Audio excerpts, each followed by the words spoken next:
ರಂಗನಾಥ್. ಮಾನ್ಯ ಮುಖ್ಯಮಂತ್ರಿಗಳ ಹತ್ರ ಕೇಳಬಯಸ್ತೀನಿ. ಮಾನ್ಯ ಸಭಾಧ್ಯಕ್ಷರೇ, ಉತ್ತರ ಒದಗಿಸಲಾಗಿದೆ. ಮಾನ್ಯ ಮುಖ್ಯಮಂತ್ರಿ ಸಾಹೇಬರು ಉತ್ತರ ಒದಗಿಸಿದ್ದಾರೆ. ವಿಶೇಷವಾಗಿ ಮಾನ್ಯ ಮುಖ್ಯಮಂತ್ರಿಗಳು ಕೃಷಿ ಸಾಲದ ಬಗ್ಗೆ ಭಾಳಷ್ಟು ಗಮನ ಕೊಟ್ಟು ಇವತ್ತು ರೈತರಿಗೆ ಏನಾದರೂ ಯಾವ್ದಾರ ಮುಖ್ಯಮಂತ್ರಿಗಳು ಮಾಡಿದ್ದಾರೆ ಅಂತಂದರೆ ಸದನಕ್ಕೆ ಗಮನಕ್ಕೆ ತರಲಿಕ್ಕೆ ಇಚ್ಛೆ ಪಡ್ತೇನೆ.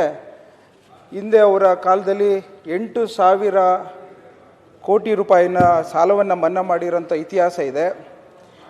ಅದೇ ರೀತಿ ಎಲ್ಲ DCC ಬ್ಯಾಂಕ್ ಕೃಷಿ ಸಾಲಗಳನ್ನು ಮನ್ನಾ ಮಾಡೋಂಥ ಹಿನ್ನೆಲೆಯಲ್ಲಿ 3 ಲಕ್ಷ ಇದ್ದಂಥ ಬಡ್ಡಿ ರಹಿತ ಸಾಲನ 5 ಲಕ್ಷ ಮಾಡಿಕೊಟ್ಟಿರೋಂಥ ಇತಿಹಾಸ ಇದೆ.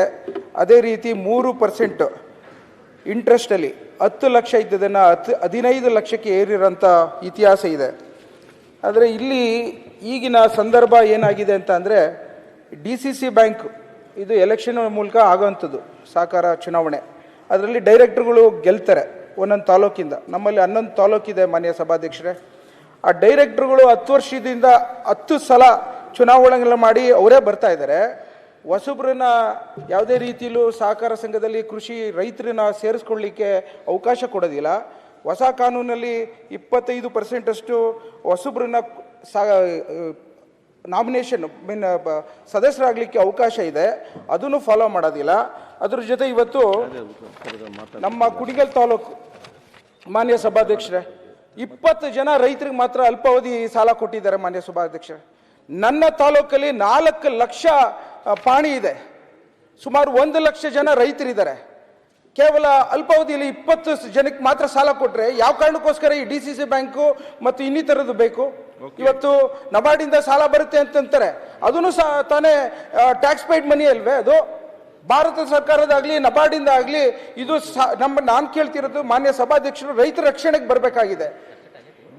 ಇದು ಎಲ್ಲಿವರೆಗೂ ಇವತ್ತು ಬಹಳಷ್ಟು ಜನ ಎಲ್ಲ ಸದಸ್ಯರಿಗೂ ಆಗಂತ ನೋವು ಮಾನ್ಯ ಸಭಾಧ್ಯಕ್ಷರೇ, ಎಲ್ಲಿವರೆಗೂ ನಾವು ಇಂಟರ್ವ್ಯೂನ್ ಆಗೋದಿಲ್ವೋ ಅಲ್ಲಿವರೆಗೂ ರೈತರಿಗೆ ಒಂದು ರೀತಿಯ ಅವರ ಹಣವನ್ನ ರಾಜಕೀಯ ಲಾಭಕ್ಕೋಸ್ಕರ ಕಪಿ ಮುಷ್ಟಿಲಿ ಇಟ್ಕೊಂಡಿರೋಂಥ ಈ ಸಂಘಗಳನ್ನ ಬದಲಾವಣೆ ತರಲಿಲ್ಲ ಅಂದ್ರೆ, ಇದು ರೈತರಿಗೆ ಆಗಂತ ಅನ್ಯಾಯನ ಸರಿಪಡಿಸಲಿಲ್ಲ ಅಂದ್ರೆ ನಮ್ಮ ಮಾನ್ಯ ಮುಖ್ಯಮಂತ್ರಿಗಳಾಗಲಿ ನಮ್ಮ ಸರ್ಕಾರಕ್ಕೆ ಎಲ್ಲೋ ಒಂದ್ ಕಡೆ ಏನು ಇವತ್ತು ಬಡವರ ಬಗ್ಗೆ ಇರೋಂಥ ಸರ್ಕಾರನ ಕೆಟ್ಟ ಹೆಸರು ಬರಬಾರ್ದು ಅನ್ನೋದಕ್ಕೋಸ್ಕರ ನಾನು ಮಾನ್ಯ ಮುಖ್ಯಮಂತ್ರಿಗಳ ಗಮನಕ್ಕೆ ತರಲಿಕ್ಕೆ ವಿಶೇಷವಾಗಿ ನಿಮ್ಮನ್ನ ಬಳಸ್ಕೊತಾ ಇದ್ದೀನಿ ಮಾನ್ಯ ಸಭಾಧ್ಯಕ್ಷರೇ. ಇವತ್ತು ಕುಣಿಗಲ್ ತಾಲೂಕಲ್ಲಿ ಸುಮಾರು ಎಲ್ಲ ಇವತ್ತು ಮಧುಗಿರಿಲಿ 100 ಕೋಟಿ ಕೊಡುವಂತ ಸಂದರ್ಭದಲ್ಲಿ ನನ್ನ ತಾಲೂಕಿಗೆ ಸುಮಾರು ವರ್ಷದಿಂದ 1 ಕೋಟಿ ಕೊಡ್ಲಿಕ್ಕೂ ಅವಕಾಶ ಇಲ್ಲ ಅಂದ್ರೆ ನಾನು ಎಲ್ಲಿಗೆ ಹೋಗ್ಲಿ ಮಾನ್ಯ ಸಭಾಧ್ಯಕ್ಷರೇ? ಮಾನ್ಯ ಮುಖ್ಯಮಂತ್ರಿಗಳು. ಮಾನ್ಯ ಅಧ್ಯಕ್ಷರೇ, ರಂಗನಾಥ್ ಅವರು ಬಹಳ ಆಕ್ರೋಶದಿಂದ ಕೆಲವು ವಿಚಾರಗಳನ್ನು ಪ್ರಸ್ತಾಪ ಮಾಡಿದ್ದಾರೆ. ಕಳೆದ ವರ್ಷ 24-25ರಲ್ಲಿ 5,600 ಕೋಟಿ ಕಮ್ಮಿ ಬಡ್ಡಿ ದರದಲ್ಲಿ ನಬಾರ್ಡಿಂದ ಬರಬೇಕಾಗಿತ್ತು. ನಾವು ಬಂದಿದ್ದು ಕಡಿಮೆ ಆದದ್ದು 2,185 ಕೋಟಿ 185 ಕೋಟಿ 3,415 ಕೋಟಿ ಮಾತ್ರ ಬಂದದ್ದು. ಸೊ ಹಾಗಾಗಿ ಆ ಪ್ರಪೋರ್ಷನೇಟ್ ಆಗಿ ಕಡಿಮೆ ಆಗಿದೆ ಸಾಲ. ಬಟ್ ಮಧುಗಿರಿ ಪ್ರಸ್ತಾಪ ಮಾಡಿದ್ರು. ಮಧುಗಿರಿನಲ್ಲಿ ಅಲ್ಲಿ ಜಾಸ್ತಿ ಕೊಟ್ಟಿದ್ದಾರೆ, ಇಲ್ಲಿ ಕಡಿಮೆ ಕೊಟ್ಟಿದ್ದಾರೆ ಅಂತಕ್ಕಂಥ ಮಾತುಗಳನ್ನು. ಮಧುಗಿರಿನಲ್ಲಿ 26% SC/ST ಜನಾಂಗದವರು ಇದ್ದಾರೆ. ಕುಣಿಗಲ್ನಲ್ಲಿ ಬರೀ 8% ಮಾತ್ರ SC/ST ಜನಾಂಗದವರು ಇದ್ದಾರೆ. ಹಾಗಾಗಿ ಅಲ್ಲಿ ಸ್ವಲ್ಪ ಜಾಸ್ತಿ ಕೊಟ್ಟಿರ್ಬೋದು. ಈ ವರ್ಷ ಇದು ನಾರಾಯಣಸ್ವಾಮಿ ನಾರಾಯಣಸ್ವಾಮಿ ರಂಗನಾಥ್ ಹೇಳಿದಿರಲ್ಲ ಸರ್, ಕಾನೂನು ಪ್ರಕಾರವಾಗಿ ಏನು ಮಾಡಬೇಕು, ತಾರತಮ್ಯ ಆಗಿದ್ದರೆ ಆ ತಾರತಮ್ಯನ ನಿವಾರಣೆ ಮಾಡ್ತಕ್ಕಂಥ ಕೆಲಸವನ್ನು ಮುಂದಿನ ವರ್ಷದಿಂದ ಮಾಡ್ತೀವಿ ಅಂತಕ್ಕಂಥ ಮಾತುಗಳನ್ನು ಈ ಸಂದರ್ಭದಲ್ಲಿ ಹೇಳಲಿಕ್ಕೆ ಬಯಸ್ತೀನಿ. ನನಗೆ ಮಾನ್ಯ ಮುಖ್ಯಮಂತ್ರಿಗಳಿಗೆ ಅಪಾರ ಗೌರವ ಇದೆ ಮಾನ್ಯ ಸಭಾಧ್ಯಕ್ಷರೇ. ಯಾವತ್ತೂ ಅವರು ರೈತರನ್ನ ಕೈ ಬಿಡೋದಿಲ್ಲ. ಅದರಲ್ಲೂ ಸಹ ನನಗೆ ವಿಶೇಷವಾಗಿ ನನ್ನ ತಾಲೂಕಿಗೆ ಅವರು 1,000 ಕೋಟಿ ರೂಪಾಯಿ ಅನುದಾನವನ್ನು ಬಿಡುಗಡೆ ಮಾಡಿಸ್ಕೊಟ್ಟಿದ್ದಾರೆ ಉಪಮುಖ್ಯಮಂತ್ರಿಗಳ ಒಂದು ಸಂಘಟನೆಯಲ್ಲಿ. ಇವತ್ತು ವಿಶೇಷವಾಗಿ ನನಗೆ ಮುಖ್ಯಮಂತ್ರಿಗಳು ಸಹಕಾರಕ್ಕೆ ಬರಬೇಕು. ಮೊದಲನೇ ಹೆಜ್ಜೆಯಲ್ಲಿ ಏನು ಇವತ್ತು ನಮ್ಮ ಸಹಕಾರ ಸಂಘದಲ್ಲಿ ನಾನೇನಾದ್ರು ಧ್ವನಿ ಎತ್ತಿದ್ರೆ 19 ಪ್ಯಾಕ್ಸ್ ಇದೆ ಸಭಾಧ್ಯಕ್ಷರೇ.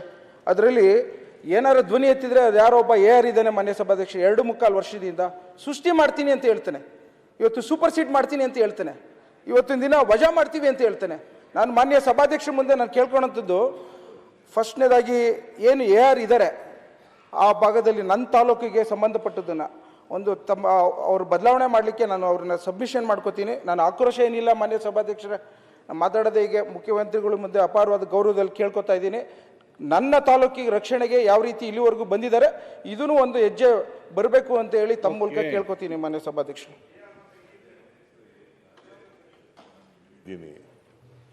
ಏನಾದರೂ ತಾರತಮ್ಯ ಆಗಿದ್ರೆ ಮಧುಗಿರಿಗೆ ಮತ್ತು ಇದಕ್ಕೆ ಆಗಿದ್ರೆ ಅದನ್ನು ಸರಿಪಡಿಸ್ತಕ್ಕಂಥ ಕೆಲಸವನ್ನು ಮುಂದಿನ ವರ್ಷದಿಂದ ಮಾಡಿಕೊಡ್ತೇನೆ ಅಂತಕ್ಕಂಥದ್ದು. ನಾನು ಭಾಳ ಸಹಕಾರ ಇಲಾಖೆಯಲ್ಲಿ ನನ್ನ ಅಧೀನದಲ್ಲಿ ಇರಲಿಲ್ಲ, ಬಟ್ ಆದರೂ ಕೂಡ ಮುಖ್ಯಮಂತ್ರಿಯಾಗಿ ಹೇಳ್ತಾ ಇದ್ದೀನಿ, ತಾರತಮ್ಯ ಸರಿಪಡಿಸುವಂತ ರಂಗನಾಥ್ ಸರ್, ರಂಗನಾಥ್ ನನ್ನ ಮೇಲೆ ವಿಶ್ವಾಸ ಇದೆ ಸರ್. ಎಲ್ಲ ತಾರತಮ್ಯ ಏನಾಗಿದೆ ಅದನ್ನೆಲ್ಲ ಸರ್ ಮೊದಲನೇ ಹೆಜ್ಜೆಲ್ಲ ಏರ್ ಚೇಂಜ್ ಮಾಡಿಸಿ ಸರ್, 2.25 ವರ್ಷದಿಂದ ಇದ್ದಾನೆ, ಅವನೇ ತೊಂದರೆ ಕೊಡ್ತಾ ಇರೋದು ಸರ್. ಆಯ್ತು, ಮತ್ತೆ ಹೇಳಿ ರಂಗನಾಥ್ ಮಾಡ್ಕೊಡ್ತೀನಿ. ರಂಗನಾಥ್ ಮಾನ್ಯ ಮುಖ್ಯಮಂತ್ರಿಗಳ ಹತ್ರ ಕೇಳಬಯಸ್ತೀನಿ. ಮಾನ್ಯ ಸಭಾಧ್ಯಕ್ಷರೇ, ಉತ್ತರ ಒದಗಿಸಲಾಗಿದೆ. ಮಾನ್ಯ ಮುಖ್ಯಮಂತ್ರಿ ಸಾಹೇಬರು ಉತ್ತರ ಒದಗಿಸಿದ್ದಾರೆ. ವಿಶೇಷವಾಗಿ ಮಾನ್ಯ ಮುಖ್ಯಮಂತ್ರಿಗಳು ಕೃಷಿ ಸಾಲದ ಬಗ್ಗೆ ಭಾಳಷ್ಟು ಗಮನ ಕೊಟ್ಟು ಇವತ್ತು ರೈತರಿಗೆ ಏನಾದರೂ ಯಾವ್ದಾರ ಮುಖ್ಯಮಂತ್ರಿಗಳು ಮಾಡಿದ್ದಾರೆ ಅಂತಂದರೆ ಸದನಕ್ಕೆ ಗಮನಕ್ಕೆ ತರಲಿಕ್ಕೆ ಇಚ್ಛೆ ಪಡ್ತೇನೆ. ಹಿಂದೆ ಅವರ ಕಾಲದಲ್ಲಿ 8,000 ಕೋಟಿ ರೂಪಾಯಿನ ಸಾಲವನ್ನು ಮನ್ನಾ ಮಾಡಿರೋಂಥ ಇತಿಹಾಸ ಇದೆ. ಅದೇ ರೀತಿ ಎಲ್ಲ DCC ಬ್ಯಾಂಕ್ ಕೃಷಿ ಸಾಲಗಳನ್ನು ಮನ್ನಾ ಮಾಡೋಂಥ ಹಿನ್ನೆಲೆಯಲ್ಲಿ 3 ಲಕ್ಷ ಇದ್ದಂಥ ಬಡ್ಡಿ ರಹಿತ ಸಾಲನ 5 ಲಕ್ಷ ಮಾಡಿಕೊಟ್ಟಿರೋಂಥ ಇತಿಹಾಸ ಇದೆ. ಅದೇ ರೀತಿ 3% ಇಂಟ್ರೆಸ್ಟಲ್ಲಿ 10 ಲಕ್ಷ ಇದ್ದದನ್ನು 15 ಲಕ್ಷಕ್ಕೆ ಏರಿರೋಂಥ ಇತಿಹಾಸ ಇದೆ.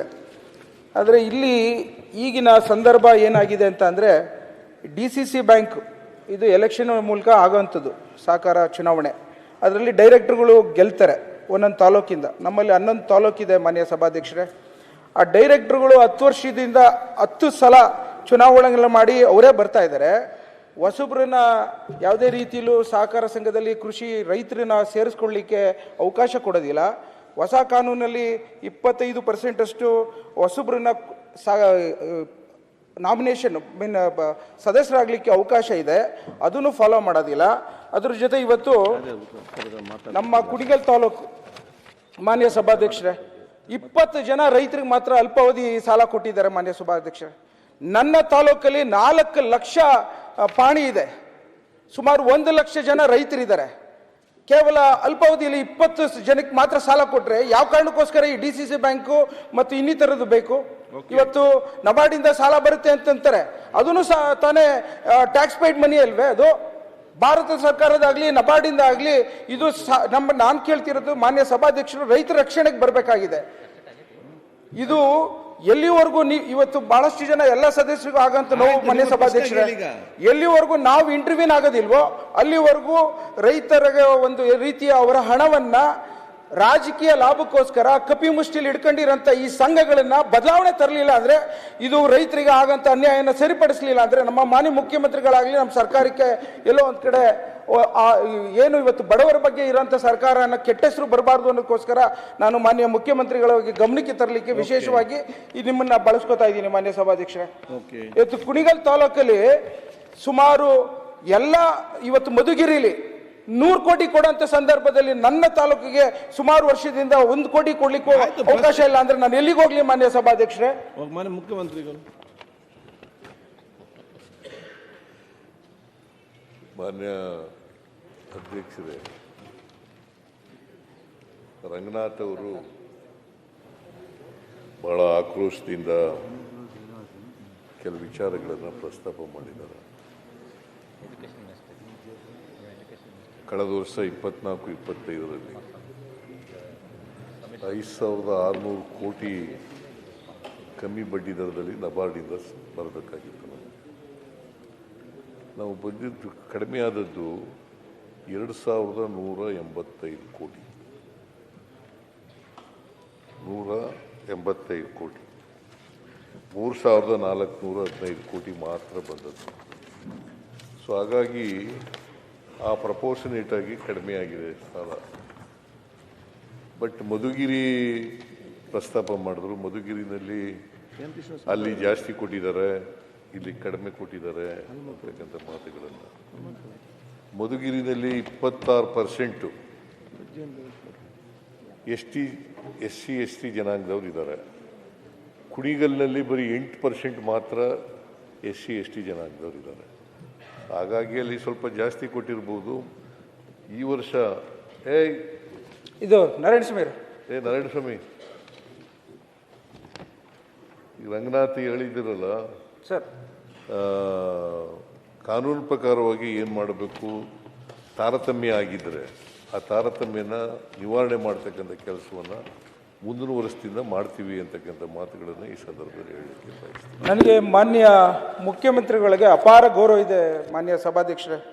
ಯಾವತ್ತೂ ಅವರು ರೈತರನ್ನ ಕೈ ಬಿಡೋದಿಲ್ಲ. ಅದರಲ್ಲೂ ಸಹ ನನಗೆ ವಿಶೇಷವಾಗಿ ನನ್ನ ತಾಲೂಕಿಗೆ ಅವರು 1,000 ಕೋಟಿ ರೂಪಾಯಿ ಅನುದಾನವನ್ನು ಬಿಡುಗಡೆ ಮಾಡಿಸ್ಕೊಟ್ಟಿದ್ದಾರೆ ಉಪಮುಖ್ಯಮಂತ್ರಿಗಳ ಒಂದು ಸಂಘಟನೆಯಲ್ಲಿ.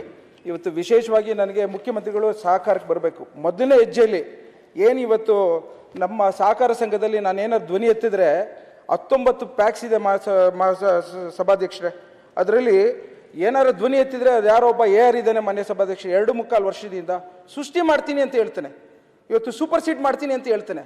ಇವತ್ತಿನ ದಿನ ವಜಾ ಮಾಡ್ತೀವಿ ಅಂತ ಹೇಳ್ತಾನೆ.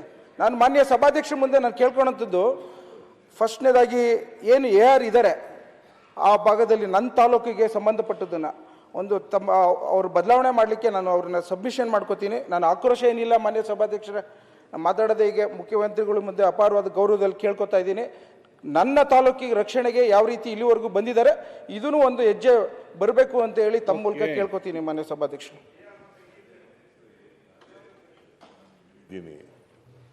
ಏನಾದರೂ ತಾರತಮ್ಯ ಆಗಿದ್ರೆ ಮಧುಗಿರಿಗೆ ಮತ್ತು ಇದಕ್ಕೆ ಆಗಿದ್ರೆ ಅದನ್ನು ಸರಿಪಡಿಸ್ತಕ್ಕಂಥ ಕೆಲಸವನ್ನು ಮುಂದಿನ ವರ್ಷದಿಂದ ಮಾಡಿಕೊಡ್ತೇನೆ ಅಂತಕ್ಕಂಥದ್ದು. ನಾನು ಭಾಳ ಸಹಕಾರ ಇಲಾಖೆಯಲ್ಲಿ ನನ್ನ ಅಧೀನದಲ್ಲಿ ಇರಲಿಲ್ಲ. ಬಟ್ ಆದರೂ ಕೂಡ ಮುಖ್ಯಮಂತ್ರಿಯಾಗಿ ಹೇಳ್ತಾ ಇದ್ದೀನಿ, ತಾರತಮ್ಯ ಸರಿಪಡಿಸುವಂತ ರಂಗನಾಥ್ ಸರ್, ರಂಗನಾಥ್ ನಮ್ಮ ಮೇಲೆ ವಿಶ್ವಾಸ ಇದೆ ಸರ್. ಎಲ್ಲ ತಾರತಮ್ಯ ಏನಾಗಿದೆ ಅದನ್ನೆಲ್ಲ ಸರ್ ಮೊದಲನೇ ಹೆಜ್ಜೆಲ್ಲ ಏರ್ ಚೇಂಜ್ ಮಾಡಿಸಿ ಸರ್. 2.25 ವರ್ಷದಿಂದ ಇದ್ದಾನೆ, ಅವನೇ ತೊಂದರೆ ಕೊಡ್ತಾ ಇರೋದು ಸರ್. ಆಯ್ತು, ಮತ್ತೆ ಹೇಳಿ ರಂಗನಾಥ್ ಮಾಡ್ಕೊಡ್ತೀನಿ.